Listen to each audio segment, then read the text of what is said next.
Direito internacional, planejamento sucessório. Você tem ideia do que sejam? Os benefícios que ele pode trazer para você, sua família e também para a sua empresa? É sobre isso que vamos falar agora. Começa aqui, começa agora, mais um Câmera Brasil.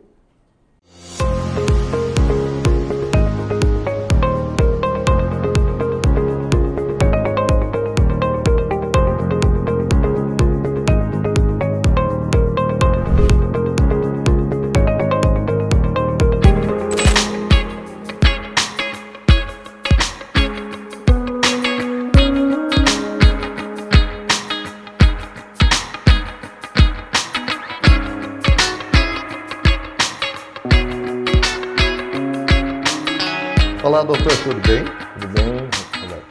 Doutor, vamos falar para quem não conhece e também para aqueles que têm muito mais curiosidade, mas apenas uma pequena ideia do que seja o direito internacional. O que vem a ser e como essa parte do direito entrou na sua vida? Então, Roberto, o direito internacional, eu acho que eu definiria hoje como um conjunto de estratégia, regras, legislações que envolvem negócios e interesses.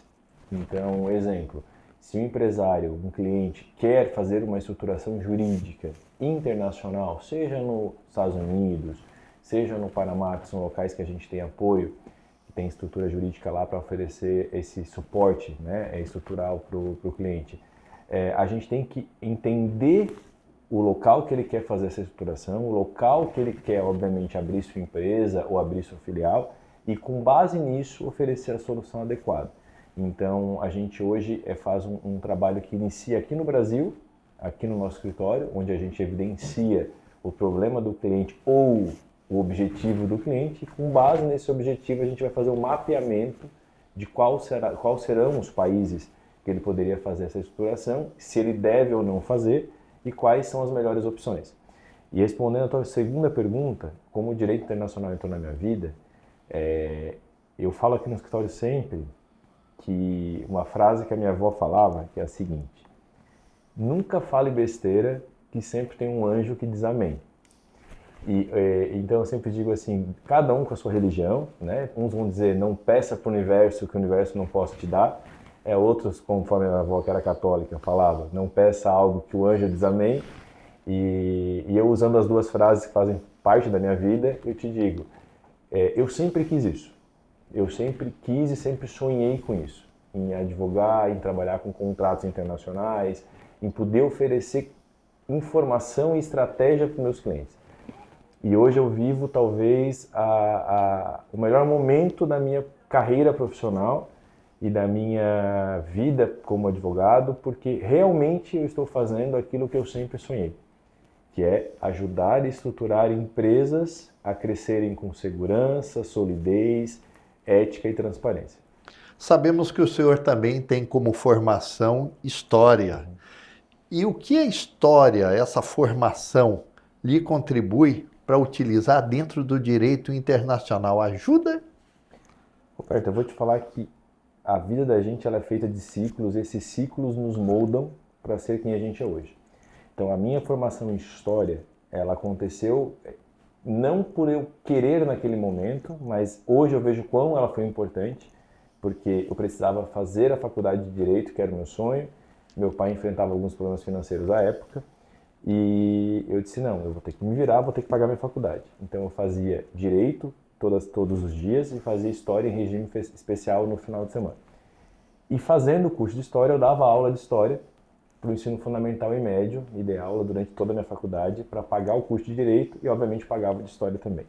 Então, essa soma da História e de ter pais que contribuíram muito com a minha formação profissional, porque pais que me ensinaram a trabalhar, pais que me ensinaram a vender, porque são comerciantes, então a advocacia nada mais é do que também vender o seu potencial para os clientes, né?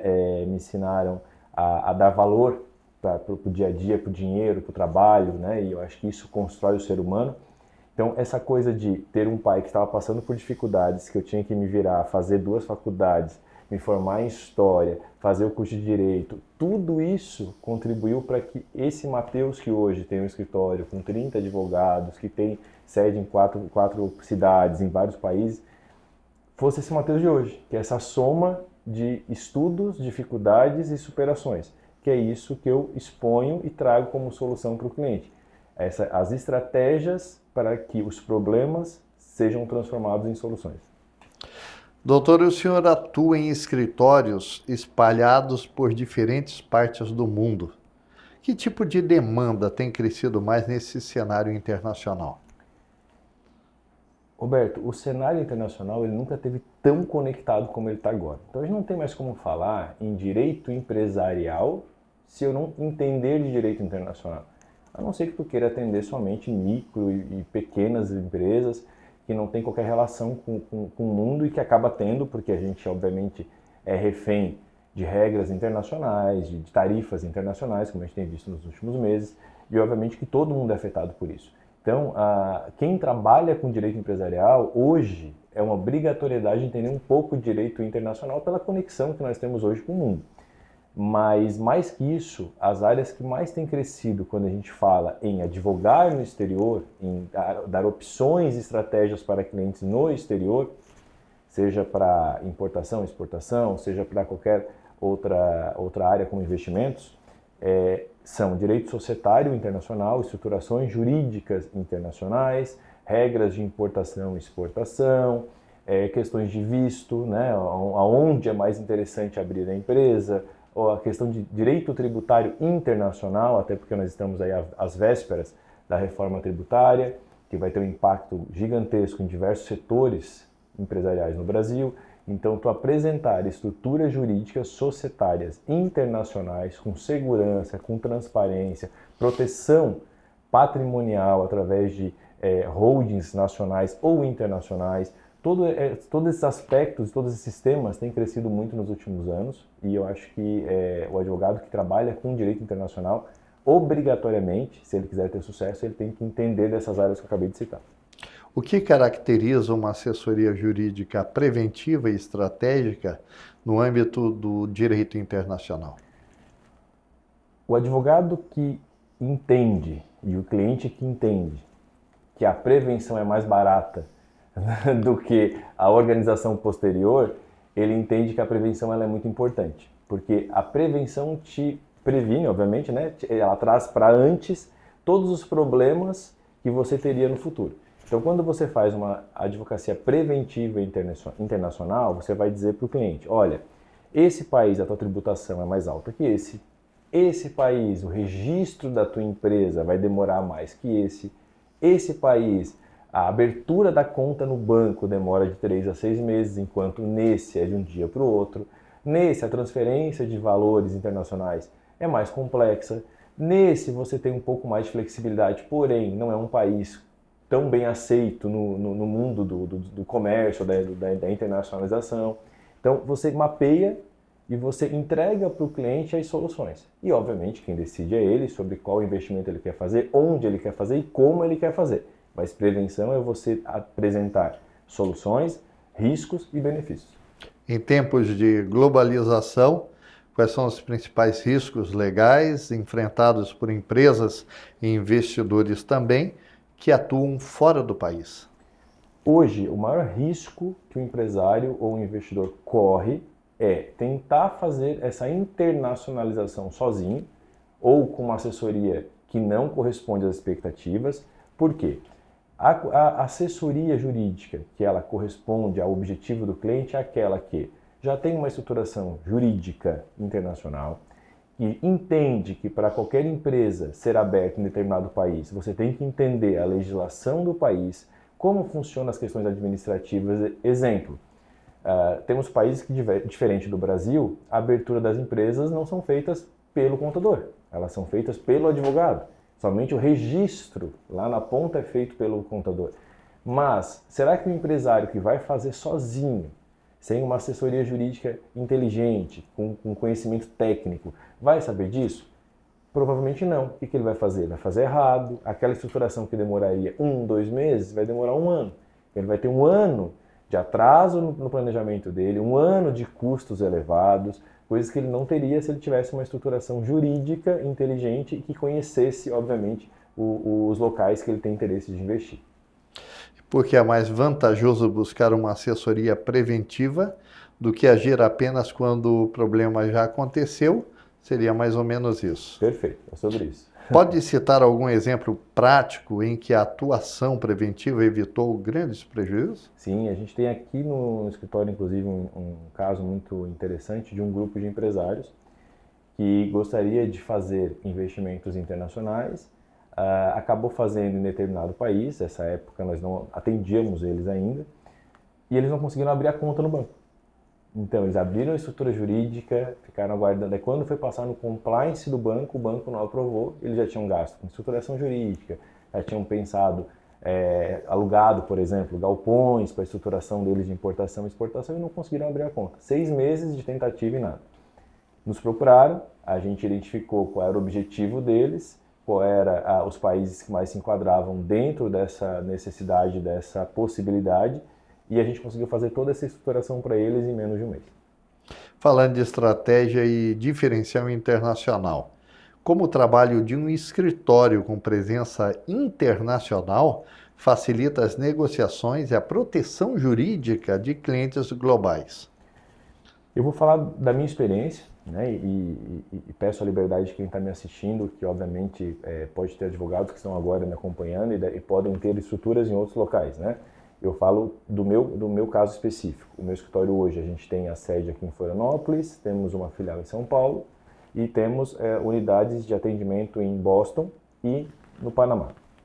Então, imagine que Boston e Panamá, eu conheço toda a estruturação inteligente e adequada para os meus clientes. Então, eu sei quais são as empresas e quais são as estruturações jurídicas societárias que ele tem que abrir, quais os bancos que eu já fiz compliance, que eu já sei que são bancos éticos, transparentes e que, obviamente, esse cliente vai fazer os investimentos, vai fazer as movimentações bancárias com segurança. Eu já tenho ideia, por exemplo, de quais os investimentos que ele pode ou não pode fazer, porque eu já fiz alguns trabalhos semelhantes. Eu já sei como é que funciona o registro de determinadas empresas. Então, eu já tenho, dentro da estruturação do escritório, o beabá para esse cliente. Por quê? Porque o meu escritório está lá. Eu conheço como é que funciona a tradição do país, as regras desse país, as legislações, como é que funciona a questão, inclusive, governamental, porque a gente tem que entender que cada país tem as suas regras e tem a sua forma de agir. Tem país que as coisas acontecem mais rápido, tem país que é mais burocrático. Cada país tem limitações e tem benefícios na abertura da sua empresa ou da sua estruturação jurídica. E o que muda no atendimento quando a assessoria tem visão estratégica e multicultural? Eu vou te responder isso, Roberto, falando que eu tenho falado para a minha equipe. Escrever bem uma petição, por mais que ainda é uma regra, eu acho que a gente tem que escrever sim, no futuro muito próximo, a inteligência artificial vai substituir o humano em muitos desses casos, né? Agora, tem algumas áreas do direito, e não só do direito, mas da contabilidade e outras áreas, que a prestação de serviço humana ela ainda vai ser muito importante. E eu acho que o advogado do futuro é o advogado que entende que a estratégia é a maior qualidade que ele pode ter. E quando eu falo isso, eu não falo só no empresarial. Eu falo no direito de família, por exemplo. A advogada de direito de família, o advogado de direito de família, que ele tiver estratégia com o seu cliente, ele vai trazer a melhor solução, porque a estratégia, inclusive, pode ser um acordo bem realizado. Isso é estratégia, isso a inteligência artificial jamais vai substituir. E no direito empresarial, que a gente lida com diversas áreas, societário, tributário, contratual, a estratégia é a regra do jogo. Você precisa ter estratégia. Então, eu acho que hoje o maior diferencial de um escritório empresarial e com atuação internacional chama-se estratégia. Quais áreas do direito internacional têm se destacado nas demandas atuais? Hoje seria societário internacional, tributário, proteção patrimonial pensando na proteção dos bens da empresa, pensando na proteção patrimonial também do empresário e muitas vezes até pensando na proteção patrimonial dos herdeiros, que seria o direito sucessório. Falando de orientação ao público e projeções, que tipo de empresa ou profissional deveria buscar uma assessoria com foco preventivo e internacional hoje? Roberto, eu entendo que qualquer empresa ou investidor que já invista ou já tenha uma estruturação jurídica internacional, ou ainda aqueles que desejam fazer. Então, assim, eu sou um investidor brasileiro, eu tenho diversos imóveis aqui, eu invisto na bolsa, eu invisto em bancos aqui, na XP. Não, eu quero agora começar a investir internacionalmente. Essa pessoa é uma pessoa que precisa de uma assessoria. Né? Aquela pessoa que nunca investiu nem aqui nem lá fora, mas pretende iniciar os investimentos lá fora, tem que ter uma assessoria. O empresário que já tem uma empresa sólida e quer abrir filiais no exterior ou quer trabalhar com importação e exportação, precisa.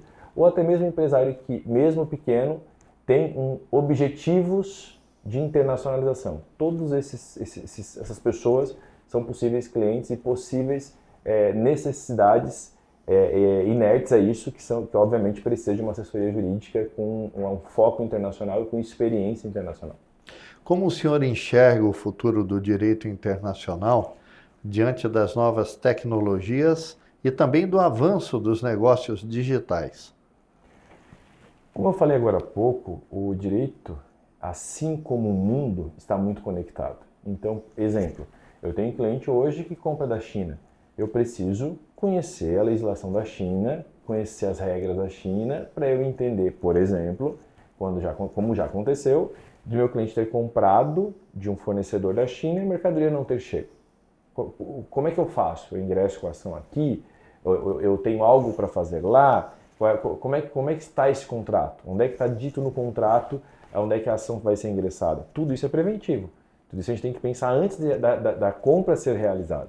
Porque se lá na frente nós tivermos um problema, a gente precisa acionar na justiça ou de maneira administrativa. Como é que a gente faz isso? Né? Então, essas regras hoje estão cada vez mais comuns, porque hoje, inclusive, eu te faço essa pergunta reversa. Né? Tenho certeza que tu conheces de cada 10 empresas, 9, em algum momento, tem alguma relação com direito internacional. Exemplo, o software que tu usa na tua empresa, muitas vezes, não é brasileiro, ou na maioria das vezes não é brasileiro. O sistema que tu usa, boa parte dele não é brasileiro. A máquina que tu compra não é brasileira. O produto que tu transforma no Brasil, muitas vezes a matéria-prima dele pode vir do exterior. Então, mesmo a empresa pequena, em algum momento, ela vai ter alguma necessidade de direito internacional para a resolução de conflitos. Que conselho o senhor daria para quem pretende expandir seus negócios para fora do Brasil com segurança jurídica? O que eu diria, Roberto? Primeiro, escolha uma assessoria jurídica eficiente, que te traga soluções e conhecimento técnico eficaz, e tenha experiência jurídica nos países que você pretende trabalhar, e principalmente, que eu acho que é o que separa o joio do trigo, é você escolher uma assessoria jurídica que trabalhe com você de maneira segura, dentro da lei, utilizando as legislações com segurança, transparência e ética. Doutor, depois da empresa aberta, ela ainda assim precisa de assessoria jurídica ou está tudo certo, ela anda com as próprias pernas sem mais necessidade de consultoria jurídica ou mesmo da assessoria de um bom escritório jurídico? Eu entendo que a empresa que ela sonha ou que ela objetiva trabalhar no exterior, ela não pode ter uma assessoria jurídica limitada, que seja limitada à abertura da empresa. Ela tem que ter uma assessoria jurídica diária, porque as decisões que eles vão tomar, e daí a diferença de uma assessoria jurídica tradicional brasileira para uma assessoria jurídica internacional, é que a gente acaba tomando decisões junto com o cliente, ou ajudando o cliente a tomar decisões que muitas vezes extrapolam o campo do direito. Eles vão além disso, eles vão além da parte jurídica, eles ingressam na parte administrativa, que é o quê? O meu cliente questionar, esse banco é sério ou não é sério para eu fazer investimentos? Essa consultora, ela tem muitos processos ou não tem muitos processos? Você acha que ela é ou não é séria? Esse contrato que eles me passaram está correto ou não? Então, muitas vezes, os investimentos, inclusive na empresa, eles dizem respeito à legislação do país que a gente tem que analisar, o dia a dia daquele país, como é que funciona a regra do jogo. Exemplo, vou dar um exemplo claro, tem países que o investimento em imóveis ele é inteligente, por quê? Porque o país é dolarizado. Tem países que os investimentos em imóveis ele não é eficiente porque a moeda não é estável. E isso vai além do direito. Isso é uma questão que a gente vai ter que trabalhar com o cliente, mostrar para o cliente legislação, mostrar para o cliente questão do câmbio da moeda. Obviamente que ele vai tomar uma decisão baseado no objetivo dele. E muitas vezes o objetivo dele nem é ligado apenas à questão financeira, mas à questão emocional. Exemplo, um cliente que tem cidadania italiana, talvez ele queira ter uma casa em Nápoles, talvez ele queira ter uma casa em Firenze, mas é um desejo mais emocional até do que financeiro, né? Obviamente que a gente vai passar os riscos, os objetivos, os benefícios e o cliente vai tomar a decisão dele. Mas por isso a importância de uma advocacia presente, porque em qualquer relação que ele tenha, mesmo de compra e venda no país que ele esteja, de investimento, vai existir um contrato. E o contrato faz regra entre as partes, né? O contrato ele é algo muito importante, inclusive para a discussão futura. Então, desde o contrato até a tomada de decisão, essa assessoria ela é eficaz, inteligente e, mais que isso, extremamente importante.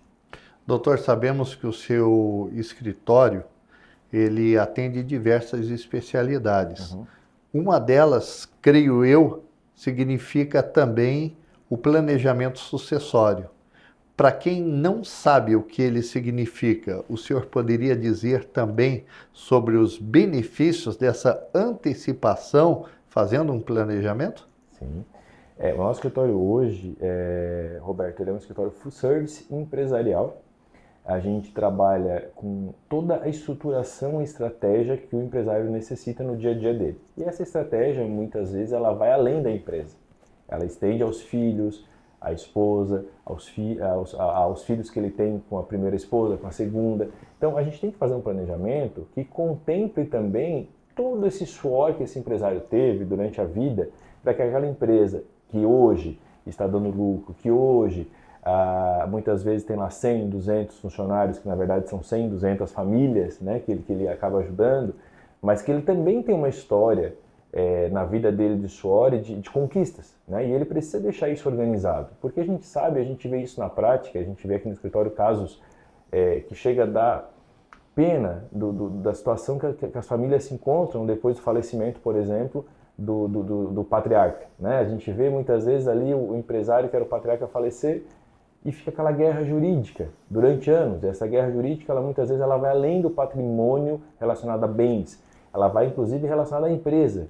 Então, a gente faz hoje, sim, uma proteção e um planejamento sucessório e patrimonial para a pessoa física dos sócios e para a pessoa física desse empresário e seus filhos, e também uma proteção empresarial para a empresa no que diz respeito às ações, no que diz respeito ao dia a dia, no que diz respeito aos sócios. Então, a gente faz uma proteção completa, que ela pode ser só no Brasil, ela pode ser inclusive internacional. E é o mesmo planejamento que serve para o homem do campo, o homem do agronegócios? É o mesmo planejamento. Claro que, obviamente, o homem do agronegócio, o fazendeiro, a pessoa que tem negócios no agro, ele tem algumas regras muito pequenas, né, que a gente vai adequar, mas digamos que a espinha dorsal, digamos que a regra principal é a mesma, que é a proteção e, obviamente, o cuidado com os bens que ele construiu, sejam eles um apartamento ou a própria empresa, ou seja ele uma fazenda, um terreno, né, que obviamente acaba sendo na prática uma coisa só, são bens, né? Quanto tempo demora um inventário se não houver orientação jurídica adequada? Essa é a pergunta de milhões. Eu digo isso porque nós temos aqui uma equipe que trabalha com direito sucessório já há bastante tempo e eu tenho inclusive aqui a minha sócia, a Priscila, que trabalha comigo há praticamente 8 anos e nós temos um inventário que iniciou com ela, ou iniciou até antes dela, que até hoje não foram encerrados, né? Por quê? Porque as partes não chegam num consenso, muitas vezes não tem dinheiro para pagar os custos do ITCMD, muitas vezes não tem dinheiro para tocar o inventário, os custos que envolvem o inventário, e vai se estendendo por anos, muitas vezes as casas, o patrimônio vão se deteriorando, né? Na hora de vender já não tem mais aquele valor financeiro que tinha lá no começo. Então, Então, o conselho que eu dou é o seguinte: você que é pai, você que é empresário, você que tem um patrimônio, se prepare, porque não é assim, eu vou deixar esse problema para meus filhos. Não, tu vai deixar uma bomba para os teus filhos, porque muitas vezes aquela família que tu construiu tão linda durante décadas, né, ela se destrói em um mês, que é aquele período, inclusive, de luto, em que os filhos, os sucessores e os herdeiros, né, eles têm que se reunir depois da morte do pai para decidir que vão abrir o inventário, com quem vão abrir o inventário, como vão ficar esses bens. Então existe o luto, a dor, e ainda tem que pensar no financeiro. Então, se tu, como pai, já preparou essa estrutura jurídica para que essa sucessão aconteça de maneira organizada, eficaz, o teu falecimento vai seguir o trâmite de acordo com o que tu planejou junto com eles. E eu acho que esse é o grande diferencial de planejamento sucessório. Doutor, o planejamento sucessório é apenas para grandes patrimônios ou famílias de classe média também se beneficiam? E a outra pergunta que podemos juntar: quais são os instrumentos mais usados no Brasil para esse planejamento? Essa pergunta é excelente. Eu penso que assim, muita gente começou a entender o que é holding, começou a buscar, inclusive, o estudo sobre planejamento sucessório depois da pandemia. Por quê? Tivemos muitos empresários, inclusive muitos clientes nossos, que tinham uma vida super estável, a empresa redondinha, crescendo, investindo. Veio a pandemia e tu viu a tua empresa fechada por meses, né? Muitos, inclusive, empresários do turismo, que a gente ajudou muito nesse período, e ficaram anos, né, sem poder vender praticamente nada, a empresa decaindo, e junto com a empresa decaindo, o patrimônio deteriorando. Então, as pessoas começaram a estudar mais sobre isso e houve uma busca desenfreada nesse período sobre holding, sobre proteção, sobre planejamento, coisa que você não via antes. E as pessoas começaram a identificar justamente isso. Eu não preciso ser milionário, eu não preciso ser rico, a minha empresa não precisa ser gigante, eu não preciso ter um vasto patrimônio, eu mesmo como classe média posso fazer um planejamento sucessório. E sim, qualquer pessoa hoje que tenha pelo menos um bem, pode sim fazer um planejamento sucessório. Hoje, o que a gente entende como regra para um planejamento sucessório depende do objetivo, obviamente, da pessoa que nos procura. Ele começa desde uma holding, testamento, ele pode ter uma doação, daí vai depender de qual é o objetivo e o que a pessoa espera desse planejamento. Bom, quero agradecer a sua participação, que de forma dinâmica e brilhante conseguiu esclarecer muito os dois assuntos hoje trazidos. E quero encerrar lhe pedindo um conselho a quem ainda não começou a pensar nesse assunto. Primeiramente, gostaria de agradecer ao convite do Roberto e da TV Cultura para estar aqui com vocês hoje. Obrigado pelo espaço. Penso que vai ser de grande valia para quem está nos assistindo. E o conselho que eu dou é: quem ainda não buscou iniciar um planejamento sucessório, procure uma assessoria jurídica inteligente, eficaz, e vai montar um plano para você, dentro do seu objetivo, dentro das suas expectativas, obviamente de maneira transparente, ética, com seus filhos, com os herdeiros, com a sua esposa.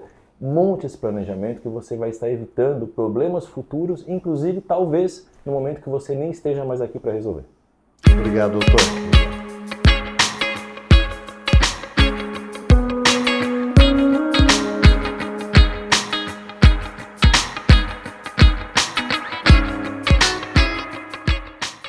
Você tem alguma sugestão de pauta para o programa da próxima semana? É muito simples participar. O nosso e-mail está aqui embaixo, fácil, é só enviar que com toda certeza estaremos tratando com muito carinho a sugestão que chegar até as nossas mãos.